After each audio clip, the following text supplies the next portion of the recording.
Registre bidirectionnel et universel, registre dynamique. 6. Registre bidirectionnel. 6.1. Registre parallèle, série synchrone câblée pour le décalage à gauche. Le registre parallèle série à chargement synchrone permettait de prépositionner son contenu, puis d'effectuer un décalage à droite de celui-ci grâce à l'entrée de commande Shift-Load. L'information se décalait de la sortie Q1 vers la sortie Q4. Il est parfois utile de pouvoir décaler l'information dans un registre dans l'autre sens, c'est-à-dire de la sortie Q4 vers la sortie Q1. Il s'agit alors du décalage à gauche. Voyons quelles sont les liaisons à effectuer sur le registre pour obtenir le décalage à gauche de son contenu. Relions la sortie Q4 à l'entrée E3, la sortie Q3 à l'entrée E2 et la sortie Q2 à l'entrée E1. Nous aboutissons ainsi au schéma de la figure 30. Portons l'entrée Shift-Load, SL, au niveau H. Ainsi, dans le même temps, l'entrée E4 se trouve reliée à l'entrée D4, la sortie Q4 à l'entrée D3, la sortie Q3 à l'entrée D2 et la sortie Q2 à l'entrée D1. Désormais, si nous entrons les informations par l'entrée E4, celles-ci vont se décaler à chaque impulsion d'horloge de la sortie Q4 vers la sortie Q1. Nous assistons bien au décalage à gauche de l'information. L'entrée E4 devient l'entrée série gauche et la sortie Q1, la sortie série gauche. La figure 31 montre le schéma équivalent du circuit obtenu. Si par contre l'entrée Shift-Load est portée au niveau L, nous obtenons un décalage à droite du contenu du registre. L'entrée ES constitue l'entrée série droite du registre et la sortie Q4 la sortie série droite. En résumé, le registre examiné fonctionne soit en mode décalage à droite, soit en mode décalage à gauche. Seulement, il ne fonctionne plus en mode load. Pour obtenir les trois modes de fonctionnement mentionnés ci-dessus, il faut faire appel au registre universel. 6.2. Registre universel. 6.2. 1. Schéma et examen des quatre modes de fonctionnement. Pour différencier les trois modes suivants, chargement parallèle, décalage à droite, décalage à gauche, deux entrées de commande sont nécessaires. Celles-ci, appelées S0 et S1, permettent de différencier quatre modes de fonctionnement. Or, trois modes sont prévus. Le quatrième permettra d'inhiber l'action de l'horloge. Le tableau de la figure 32 indique la correspondance entre chacun des modes de fonctionnement et chacune des combinaisons des entrées S0 et S1. Pour obtenir ces quatre modes, il faut remplacer chacun des réseaux d'aiguillage du registre précédent par un autre plus complexe. Si nous ajoutons le réseau d'inhibition d'horloge, nous obtenons le schéma du registre universel 4 bits représenté à la figure 33. Chacun des réseaux logiques RL1, RL2, RL3 et RL4 a pour rôle d'aiguiller une entrée parmi les trois qui lui sont appliquées vers l'entrée D de la bascule à laquelle il est associé. Cette commutation est effectuée par les deux entrées S0 et S1. Examinons chacun des modes de fonctionnement du registre. Si S0 égale S1 égale 0, le signal d'horloge appliqué sur l'entrée clock n'a pas d'action. Les sorties du registre restent sur leur état. Si S0 égale 0 et S1 égale 1, alors D4 égale ESG, D3 égale Q4, D2 égale Q3, D1 égale Q2. Le registre est ainsi câblé pour effectuer le décalage à gauche. Les informations à décaler sont appliquées sur l'entrée série gauche, ESG. La sortie série s'effectue sur la sortie Q1 qui est donc la sortie série gauche. S0 égale 1 et S1 égale 0, alors D1 égale ESD, D2 égale Q1, D3 égale Q2 et D4 égale Q3. Le registre est ainsi câblé pour effectuer le décalage à droite. Les informations à décaler sont appliquées sur l'entrée série droite, ESD. La sortie série s'effectue sur la sortie Q4 qui est donc la sortie série droite. Si S0 égale 1 et S1 égale 1, alors D1 égale E1, D2 égale 2, D3 égale 3, D4 égale 4. Le registre est ainsi câblé pour effectuer le chargement parallèle. Les informations à charger sont présentées sur les entrées parallèles E1, E2, E3 et E4. Elles sont mémorisées à chaque front actif d'horloge sur les sorties Q1, Q2, Q3 et Q4 du registre. Nous voyons que tout le fonctionnement d'un registre universel repose sur le fonctionnement des réseaux logiques RL1, RL2, RL3 et RL4.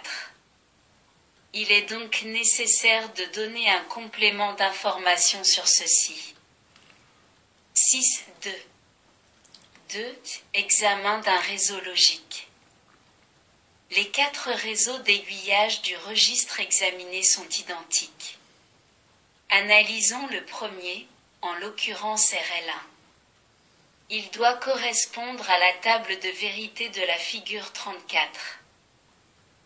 La première ligne de cette table indique que pour S0 égale 0 et S1 égale 1, l'entrée D1 recopie la sortie Q2, c'est le mode décalage à gauche.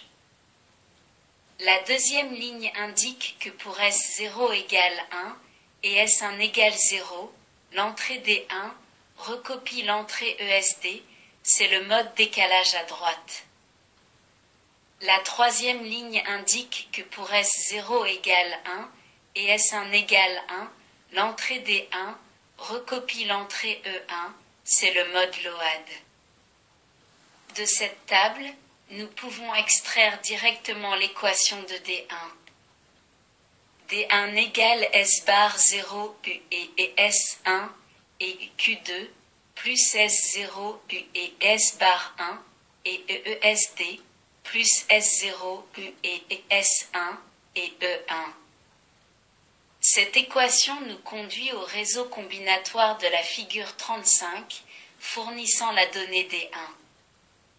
6.2. 3. Examen du réseau d'inhibition. Il reste à examiner le réseau d'inhibition qui, à partir des entrées S0, S1 et clock, génère le signal d'horloge des 4 bascules. Pour la combinaison S0 égale S1 égale 0, l'entrée clock doit être inactive, c'est-à-dire qu'elle ne doit présenter aucune transition de niveau active sur les 4 entrées d'horloge. Par exemple, bloquons à l'état logique 1 la sortie S de ce réseau lorsque se présente cette combinaison de S0 et de S1. Pour les autres combinaisons de S0 et de S1, la sortie S du réseau d'inhibition doit recopier l'entrée clock. Tout cela est traduit dans la table de vérité de la figure 36. Nous sommes conduits au tableau de Carnot de la figure 37. Les deux groupements du tableau de Carnot nous donnent l'équation de S suivante. Le circuit de la figure 38 peut fournir le signal S. Le fait que le signal d'horloge soit issu d'un réseau combinatoire présente un inconvénient. En effet, si l'on vient à changer S0 ou S1, lorsque l'entrée clock est à l'état 0, une transition de niveau logique peut se produire à la sortie S. Cela peut occasionner ainsi un front d'horloge actif sur les bascules du registre alors que l'entrée clock est restée inactive. Prenons un exemple où ce cas se produit. Supposons que S0 égale 0, S1 égale 1 et clock égale 0, ainsi S égale 0, et portons l'entrée S1 à l'état 0. De ce fait, les entrées S0 et S1 étant à l'état 0, la sortie S du réseau passe à l'état 1. En résumé, l'entrée clock étant restée inactive, lorsque S1 est passé de l'état 1 à l'état 0, la sortie S est passée de l'état 0 à l'état 1. Nous obtenons ainsi un front actif sur les entrées d'horloge des 4 bascules, alors que l'entrée clock est restée à l'état 0. Pour éviter cela, les entrées S0 et S1 ne doivent changer d'état que lorsque l'entrée clock est à l'état 1. Ainsi, la sortie est forcée à l'état 1, quelles que soient les variations de S0 et S1. 6.2. 4. Analyse d'un registre intégré universel, le 74194. Le circuit intégré 74194 est un registre à décalage bidirectionnel 4 bits, ayant 2 entrées de commande, S0 et S1, une entrée d'horloge, CK, une entrée de données série pour le décalage à gauche, ESG, une entrée de données série pour le décalage à droite, ESD, 4 entrées parallèles, E1 à E4, une entrée asynchrone de remise à zéro générale prioritaire, CLR, et 4 sorties parallèles, Q1 à Q4. Le brochage de ce circuit est donné à la figure 39, tandis que la figure 40 donne sa table de vérité. Pour la deuxième ligne de la table de vérité du circuit intégré 74194, il n'y a pas de changement de l'état des sorties lorsque clock est à l'état 0 à condition que les entrées S0 et S1 ne changent pas d'état. 7. Registre dynamique. Les registres vus jusqu'à présent sont de type statique parce que les informations qui y sont emmagasinées peuvent être conservées indéfiniment à condition de ne pas débrancher l'alimentation. Ceci est très commode parce que nous pouvons lire à tout moment les informations qui ont été chargées, mais il apparaît un inconvénient du point de vue intégration. En effet, chaque donnée binaire emmagasinée nécessite une bascule entière. De ce fait, l'intégration de registres statiques de grande capacité, plus de 1000 étages, est limitée. Au-delà, nous avons recours aux circuits à décalage de type dynamique. Ceux-ci ne peuvent mémoriser les informations indéfiniment et doivent donc les faire défiler. Cette caractéristique provient du fait que chaque élément de mémoire n'est plus une bascule de type conventionnel, mais un circuit qui mémorise l'information grâce aux capacités parasites des transistors MOS. La figure 41 montre le schéma d'un étage de registre dynamique. Chaque étage comme celui-ci peut emmagasiner une donnée logique. Les capacités CE, CI et CS de la figure 41 sont dites parasites parce qu'elles sont habituellement indésirables. Elles correspondent à la capacité de grille des transistors MOS. Normalement, celles-ci doivent être les plus faibles possibles parce qu'elles perturbent le fonctionnement normal du circuit, augmentation du temps de propagation. Dans notre cas cependant, elles sont utilisées pour conserver les informations sous forme de charge emmagasinée. Ces capacités peuvent être chargées ou déchargées. Une capacité chargée correspond à une information positive, état logique 1, et une capacité déchargée à une information négative, état logique 0. Supposons que l'entrée E soit soumise au niveau bas, L. Le transistor T1 est donc bloqué. Lorsque l'entrée d'horloge CK1 passe au niveau H, le transistor T2 est rendu conducteur et ainsi charge à plus VCC la capacité CI. Dès lors, le transistor T3 est conducteur et il décharge donc la capacité CS si celle-ci était chargée. La sortie S passe au niveau L et nous pouvons dire que le niveau L, présent à l'entrée E, a été transféré en sortie S. Ceci est illustré à la figure 42.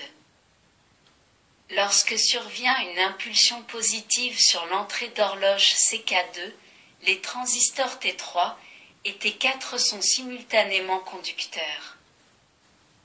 Par contre, du point de vue technologique, ces deux transistors sont différents et leur résistance respective de saturation est telle que le potentiel du point S est beaucoup plus proche de 0 que de la tension plus VCC, la sortie S reste donc au niveau logique L. Si maintenant l'entrée E est soumise au niveau H, le transistor T1 se met à conduire. La capacité CI se trouve déchargée et le point I est donc porté au niveau L, comme le montre le chronogramme de la figure 43. Lorsque survient une impulsion positive sur l'entrée d'horloge CK1, les deux transistors T2 et T1 se trouvent saturés simultanément et comme ils sont réalisés technologiquement de la même façon que le couple T4-T3, le point I est maintenu au niveau logique L, malgré la conduction de T2. À l'impulsion d'horloge suivante sur CK2, le transistor T4 se met à conduire et charge la capacité CS au niveau H.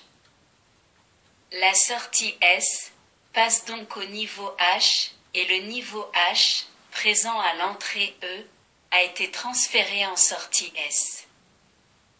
En résumé, dans un étage de registre dynamique, ici à deux phases d'horloge, une donnée appliquée à l'entrée se retrouve à la sortie lorsque l'on applique deux impulsions CK1 et CK2. Il faut cependant que les signaux CK1 et CK2 soient à une fréquence suffisante, environ 10 kHz, pour que les capacités parasites des transistors MOS n'aient pas le temps de se charger ou se décharger entre deux impulsions successives. La prochaine théorie traitera des compteurs et des diviseurs de fréquences.